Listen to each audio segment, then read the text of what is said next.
And welcome back to another episode of the Swandingo Files, where the Dango HO baby. Today I have with me Sean Wyman. He's a veteran and also about to retire from the police force. 24 years so far, going on, he said, a year and a half more. Jeez, that's a long time. And how he's actually trying to help first responders and veterans today with some training. So, how's it going today, Sean? Hey, it's doing great. Thank you so much for having me on the show, Stephen. I appreciate it. Yeah, I'm glad you took time out of your busy day. I know you're still busy working all the time, daughter homeschooling, so Yeah, I can only imagine that. living the homeschool life today. I got 6 kids. I ain't gonna try that. I swear to God, I have more gray hair than I have now. I already have too much. I'm getting plenty, trust me. Oh, you got nice black hair. What are you talking about? It looks great. Yeah, that's At right. least I it look ain't great. doing this. At least it's not doing this thing right here. So hold Yeah, on, let me fix my hair real quick. There you go. there I you still go. look like crap. But today I just want to kind of go over why you joined, your time, your transition period to being a police officer, how easy it was or difference there is between the two, military and first responder, and Sure. then what you're doing now while you're getting ready to retire here soon. So Okay. if you can take it away with why you joined. Sure. So, I decided to join the military. Honestly, I didn't have any other option. I really didn't, man. I was in one of those states. I wasn't in a good place where I was prepared to go to college. I didn't really have a lot of guidance. I grew up in foster care and group homes from the age of 10 until I was 18 and had a pretty traumatic past prior to that as well. So I didn't really have a lot of guidance and I really didn't have a lot of direction. And the military was my option because I wanted to go into law enforcement right out of high school, but that really wasn't a realistic opportunity. It was just a dream more than anything, and it was something that I thought I could accomplish, but very quickly figured out that that wasn't the case. I definitely wasn't ready. I wasn't mature enough, and I really didn't have enough knowledge and understanding and awareness to be in a position of that authority. So the military became that option, and I joined the Army. Now, what'd you join? I joined in September of '92. Oh wow. Okay, so Yep. a long time ago. Well, Yeah. what MOS or what job did you pick? So I was infantry. I went in as a 11 hotel, which doesn't even exist anymore. Oh, Tow gunner. And in '94, I went to Ranger School. I graduated Ranger School, and so I got the Ranger identifier. So it was 11 Hotel 3 Victor is what I ended up being. And I was a squad leader and a section leader for a tow platoon. oh, nice. How many years did you end up doing altogether? 8 years total. Oh wow. So why didn't you stay in the army and just kind of continue on or I had to make a decision. Was I going to be a father or was I going to be a soldier? My son was born. I was stationed in Vicenza, Italy back in '96, and around '98, '99, my ex-wife now got pregnant, and my dad left when I was born. And when she had my son, she decided she wanted a divorce, and it really put me in a really tough spot because I was supposed to be going to Ranger Battalion in Fort Lewis, Washington, and unfortunately, I had to turn the assignment down because I knew that in my heart I needed to be there for my son. yeah, and I understand. I completely understand that family does come first. Even military, the military does make it hard to put family first. So It does. I understand I understand then. I mean, it's noble. Um, so when you transitioned out, did you know you wanted to be a police officer right away, or did you kind of Yeah, look around? no, I knew exactly what I wanted to do, and while I was in the military, I actually met a recruiter for Tallahassee Police Department, and it was kind of a, hey, why don't you go ahead and put your name in and see what happens kind of thing. So, I was like, okay, that makes sense. I'll try it and see what happens. I had applied to a lot of different agencies because I knew I was getting out, and just through divine intervention, if you will, I met this recruiter from TPD who was friends with a guy that I worked with. And long story short, man, I applied and I got accepted at I think in 2000, I started the academy. So you live in Tallahassee right now? I do. You want to switch? I live in Yeah. Texas. I'll gladly switch you Tallahassee for What part of northern what part of Texas. Texas? What part of Texas are you in? Northern Texas. Okay. So not too far from Dallas, not too far from Oklahoma City, kind of right in between there and I Wichita got you. Falls. I So got you. don't get me wrong, it's nice, but eh, I want to go to Florida now. No, I'm kidding. Yeah. So is there anything that really stands out as your 24 years as a police officer? I know you got to have some stories, but is there anything that really truly stands out that you would like people to know? I would say that it's important to understand that it's really easy to bring your baggage into your profession. And what I mean by that is when I started in law enforcement at the age of 27 and thought I knew everything and thought I really had a grasp on the job and things like that, what I didn't predict was that my past would come back with me and would trigger me into some pretty challenging situations. And so imagine, right? You're a citizen, and when you expect me to show up at my best as a law enforcement officer, when you're at your worst, this is what was showing up, Stephen. Just to kind of give you an example, right? So, a guy who was mentally and physically abused growing up, at the age of 10, premeditated the murder of my stepfather and almost went through with it up to the point of execution, but never addressed it, never dealt with it, never got any counseling, therapy, anything like that. Ended up in foster care because of it. And then from the age of 10 until I was 18, dealing with that. Alcoholic, started drinking heavily when I was 12 and was drinking when I started at my law enforcement profession.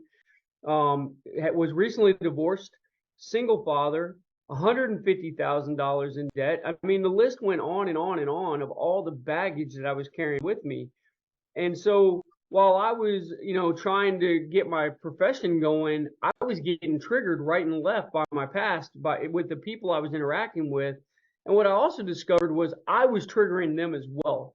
And I began to recognize that, my emotional state versus other people's emotional states and things like that, that there were certain things that would set me off and I didn't really feel like I had control over that. And it was really scary, especially when you're in law enforcement, because you have to have control. You have to be able to control yourself emotionally. You got to learn how to stay rational in highly emotional situations. And it was very challenging for me at the beginning of my career because of what I'd gone through in my past and never really dealt with. And I do understand that. I mean, we all have our trauma, and I don't think people realize that police officers are human. We've all got a past, some unfortunately more colorful than others, and they expect you just, to be Mr. Pristine all the time and do make all the right calls every second of the day. When, don't get me wrong, there's some fucked up people out there that you don't know what you're getting yourself into. I've taken classes in the Army with, Navy SEALs and um, special forces guys, and they showed me some of the stuff that you just aren't ready for, and there's no way to be ready for it. And it's like you're just a human. At least you made it 24 years so far, Sure. and you're about to retire, so that is commendable. So I'm proud for you, and I'm glad you made it this far. You stuck it out, and Yeah, I clearly appreciate it. you're there for your daughter now. Oh, yeah. Yeah, So definitely. Most definitely. Well, I have a daughter and two sons. One that's grown up, my first one that I just talked about earlier, and then I have one now that's 15 as well. So yeah, the struggle is real, man. For all you out there that are parents of teenagers, you know exactly what I'm talking about. my oldest is 11, so I got six, and my It's oldest only coming. 11. So It's I know, coming. I know. I got I joke with my wife's like, I'm gonna have to beat him every once in a while, just remind him who's boss. So, because he's gonna be a lot bigger than me. So, Yeah. so so what led you? Okay, so you went through your past trauma. You're a police officer. Um, Now you're doing this mental health training and stuff like that. How did you get into that? So that's a great question. So, like I said, I began to realize that I was on a path to self-destruction and I was going to lose my career if I didn't do something, if I didn't go back and deal with my past. So that's exactly what I did, man. I went back, I addressed the things that I hadn't addressed. I forgave my mom for things that happened many, many, many years ago that I've been holding against her. I forgave my stepfather for all the evil things that he had done to me, and I just really began to clarify my past and try to clear it. You don't forget it, right? I don't ever want people to think you forget it, but you find a way that you can move forward from it and leave it in a certain place where even if it triggers you, you recognize that it's triggering you and you realize that it's not that big a deal because you've already addressed it. So once I learned that, I wrote a book, my first book. It was called Let Go of the Movement Process, and it kind of discussed my past and, more importantly, the process that I went through that helped me to move forward from it. And when I did that, it started opening doors. I started doing speaking engagements to like social workers and foster care and all those types of organizations. And I started hearing about this thing called trauma informed care, and people were just talking about it and making a big deal about it and talking about how they were trauma informed, this and that. And I started doing my research and learning and studying. And I've been a trainer in law enforcement and high liability topics for a long time, in firearms, defensive tactics, all those kinds of things, right? So as a trainer, it piqued my curiosity because I'd never thought about, we always think about high liabilities as physical things, things we can see, things we can understand, things we can recognize. But we never really talk about the mental aspect of our job. It was never really a big part of the training, if you will. And I began to realize, and I started, especially in Florida, man, we had one of the highest suicide rates in the country, as well as Texas. Texas and Florida are usually neck and neck in the top 5 every single year for the last 6, 7 years now when it comes to law enforcement suicide. And I realized that it wasn't changing. And I began to question why. And when I realized the problem, I realized I didn't want to be one of those guys that just said, hey, I see this problem, somebody needs to do something about it. I decided I wanted to do something about it. So I started working on this trauma informed aspect, if you will, and trying to figure out how it could be implemented into law enforcement, into training, into policy and procedure, into field training, all the different aspects, right? And came up with this kind of pre-escalation protocol to surviving the mental ambush, because we trained so well to survive the physical ambush. I wanted to teach how to pre-escalate and be ready for the mental ambush before it comes. Okay, and that's I mean, I don't think anybody really thought about that part before, but like before it comes, Mm-hmm. the mental ambush, we're just so used to just reacting, and a lot of times it's already too late by that point. You're right. And think about the military, Stephen, right? In the military, we learned how to survive the ambush before we even trained to go out and practice an ambush. We did it on a drawing board in a classroom, and then we went out in the field next to the classroom, and then we put on all our miles gear. I might be dating myself, right? But we put on No, our laser tag gear, right? And we went out into the woods and we practiced being the good guys and the bad guys. And we practiced if there was contact to the front or contact to the rear, or contact in the middle. So when that moment came in the real world and somebody yelled contact front, we knew exactly what to do, and we had a much higher survivability rate in those ambush moments because we were prepared, right? And I have a philosophy about that preparation leads to preservation and procrastination leads to devastation. And so it's important that we prepare for these things, especially now that we know. Look, if you're in law enforcement, if you're a firefighter, if you're a paramedic, if you are any public safety field, corrections officer, dispatcher, if you're a veteran, a military, anybody in the military, you're going to get attacked in a mental way, one way or another, at some point in your career and in your personal life as well. It may even happen on 2 fronts. So understanding what that attack looks like so you can recognize it when it happens, realize it when it happens so that you can have a good response, have proper response mechanisms in place. Maybe that's a counselor, maybe that's a phone call to a friend, maybe that is a more in-depth situation where you need to go get treatment, actual mental health treatment, right? To get well again so you can get back on the right track. And it's funny, I met a woman who trains Navy SEALs in redeveloping their mental state after combat. And she asked me, she said, Sean, how long does it take for a Navy SEAL to be rehabilitated mentally? And I was like, I have no idea.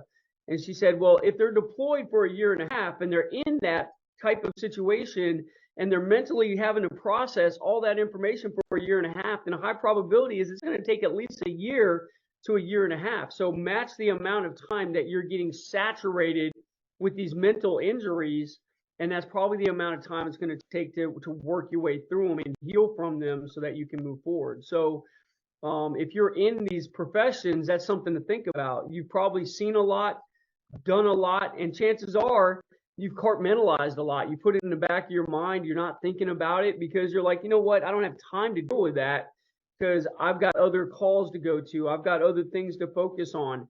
But someday you will be forced to have time. It doesn't go away. Those calls are going to come back to haunt you if you don't process them as you go. If you continue to just let them compartmentalize and pretend like they're not there, I'm sorry, my friend, but at some point they're going to show back up and they're going to attack, and they may be overwhelming to the point, and that's what leads to, high states of depression, addiction, and worst case is, suicide, man. And I just wanted to be able to offer training that taught people how to pre-escalate these situations before they happen, especially since we know they're going to happen. Yeah, and it's a kind of a compounding effect with, like you stated, you're always worried about what's coming next, instead of taking care of yourself and getting the help you need. And it's the same across any public service, like you said, military, first responders, police officers, correction nurses. I mean, but we never stop and like, oh, I'll be fine tomorrow. I'll do it. I've Yeah. been dealing with my issues since 2005, and what are we, 2023 still, and Hmm. I still can't get over it.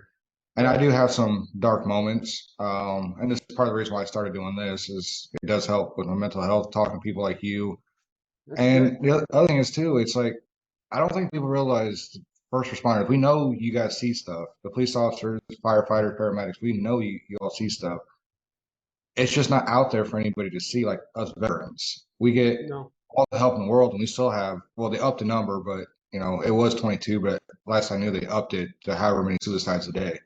Yeah. Um, and it's just like all these resources out there, and it's like we really need to get your guys' names out there, and really need to get you guys on another level that people, because I've noticed you guys are very easy to talk to and very, excuse me, very personable.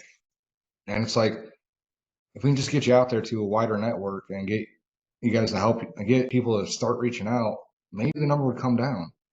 Yeah, I think it will. I don't know how it cannot. Because if you're creating prevention measures, if you're putting prevention measures in place before the mental attack happens, then when it happens, it's a lot harder for it to really penetrate and really hurt you. Yeah, you're gonna get injured, but there's a difference between injury and hurt, right? We can get injured or we can be hurt to the point where, we where it can devastate us, man, where it can self-destruct us almost. So it's super important, man, to kind of get rid of the egoic state, if you will, of I can suck it up and drive on. I'm a man or I'm a woman, and I got to be hardcore. 'Cause I'm working in these very challenging conditions and things like that. But listen, my brothers and sisters out there, man, it is the struggle is real. The mental ambush is real. It hits every single one of us. Chances are every single one of you that are listening to this show right now have been attacked. The crazy part is the large majority of us do not know or recognize it when it happens because we've never been trained to recognize it or to realize that it even occurs. We don't know, unless you understand why your body is doing what it's doing, or your brain is doing what it's doing, or your relationships are doing what they're doing. It's really hard to identify that you've even been hit by this, because a lot of times when you get hit by it in the moment, you don't think about it, you don't realize it, and it's not the critical thing in that moment because it's not physical. It's not something that you can visibly see, right?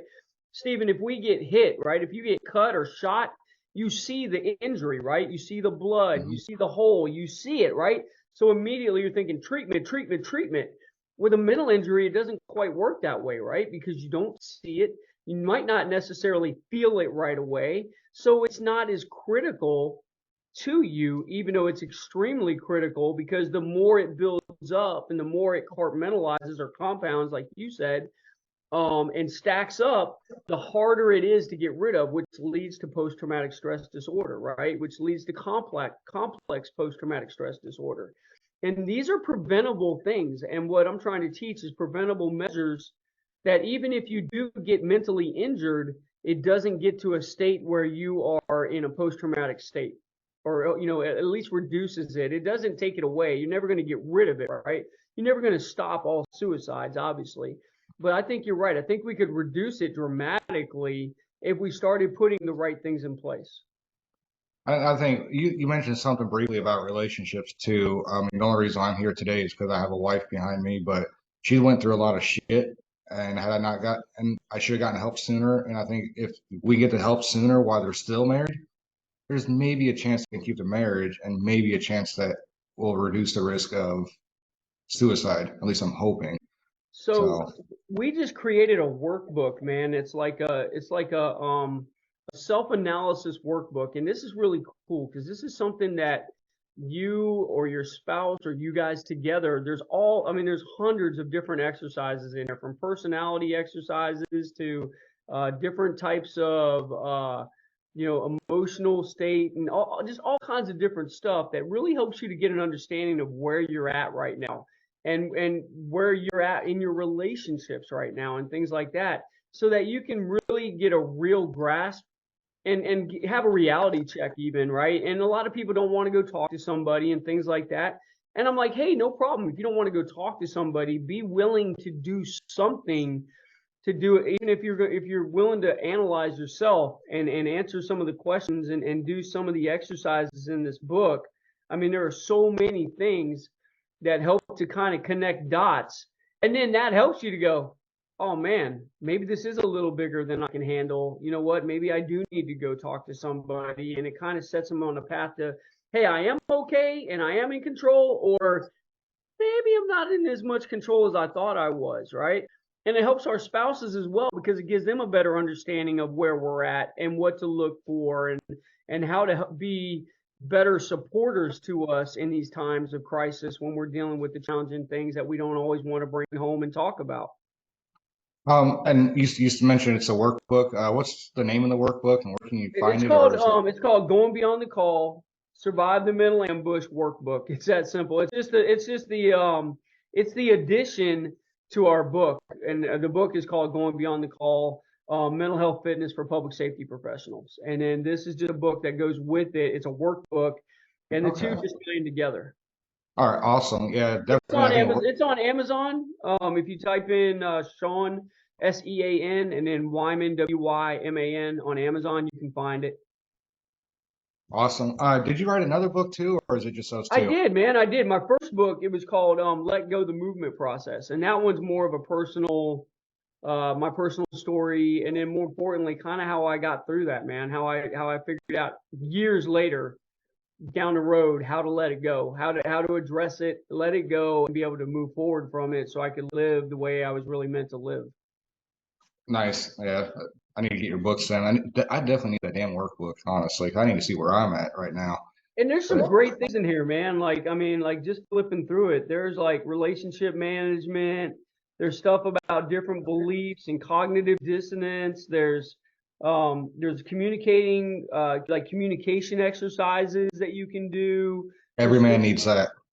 yeah, there's investigative psychology where you can kind of investigate different things going on. We talk about fight, flight, freeze, and kind of like what your mental state is when you're in a high crisis situation. There's so much in there, man. My partner D, she gets all the credit for that. She did such an amazing job putting that book together, and she worked with psychologists and social workers and people that we don't want to talk to, but they gave us a lot of input on how to put this together so that people that, even though they may not want to talk to them, they could still have some influence in how to help them, if that makes sense. No, it does. Yeah, definitely. Well, and that's actually really good to hear all the stuff you told me today. How can people get a hold of you or find you? Okay, so the best way, obviously, I'm on social media, Sean Wyman. If you type Sean Wyman into Google, you can find me. I'm out there. You can go to what is it? Info at goingbeyondthecall.com. That's our email. You can contact me at 850-508-1522. That's a direct number to me. You can contact me. I'm a phone call away, man. If you have a question. And look, I have helped a lot of people in crisis that didn't know what to do, man. They were just in a bad moment and needed resources, needed me. Now, look, I'm not a counselor. I don't claim to be a mental health counselor or anything like that. I'm just really good at connecting dots and helping people to find the resources and getting them the things that they need and helping to make an impact. I'm peer support certified, so I do have that background. But more importantly, man, I'm just all about connecting dots and helping people to find the resources. And there's some great resources in Texas over there where you're at, man, Oklahoma. There's some great connections over there for people that are dealing with addiction, depression, suicidal thoughts, all that kind of stuff. And the hardest part is the recognition, right? Recognizing that it's going on and then realizing that you need help. And it's a difficult thing, man, especially when we've been raised in a profession that taught us to muscle up, man, to suck it up and drive on. We got to carry on with the mission no matter what. And the truth is, no matter how tough we are, at some point, man, that mental injury will come back to bite you. Unfortunately, it comes back to bite way too many, and every single day. You wouldn't by chance know the statistics for police officers, would you, for suicide? So it depends. Like, I mean, over the last few years, I mean, it's gone from 250 something, and it's actually gone down quite a bit since COVID. And I believe part of that is because there's been such a sense of purpose since COVID. Like law enforcement in particular has had such a sense of purpose that they're not focused in that way, right? Because we're busy and our brains are going. But I think as COVID, and you look at the time and what's going on, I think we're going to start to see them rise again. And compared to in the line of duty deaths overall, besides COVID, suicide was still the top thing that killed law enforcement last year in 2022. So besides COVID killed more, obviously, but so it's a scary thing, man. It's a scary thing. But it's a preventable thing. That's the most important thing. I shouldn't leave it on that note, because even though it is scary, it's very preventable and it's treatable, and it doesn't matter where you're at, whether you're at the beginning stages of it or you're deep into it and you feel like there's no way out. A good friend of mine named Tonier Kane always told me, where there's breath, there's hope. And if you're still breathing, there's an opportunity. Yeah, I'm still here, so there's definitely hope. So there you go. But that is all we have time for today with Sean on this episode of Swandingo Files. If you Google him and you look for his picture, just look